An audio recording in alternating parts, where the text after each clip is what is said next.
las flores que engalanan mi jardín son la más linda paraguayas y acambá.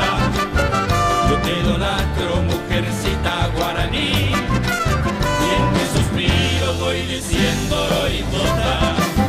Por eso quiero pregonar en mi cantar toda la dicha que me brinda tu querer.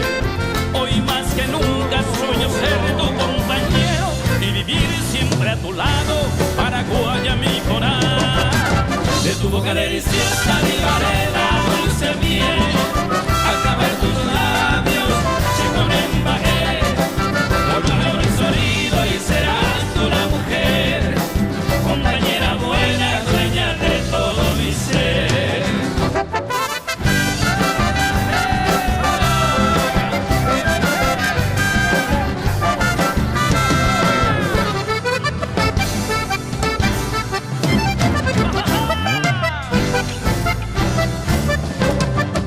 Y si mañana llegan los rayos del sol a nuestra dicha con su lumbre reflejar, con mi guitarra cantaremos al amor y a los que sufren para mitigar su mal.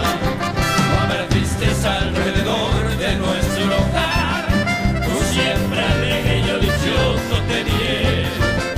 Cuánto te quiero, Paraguaya mi adorada, mujercita idolatrada, dueña de todo mi ser. De tu boca deliciosa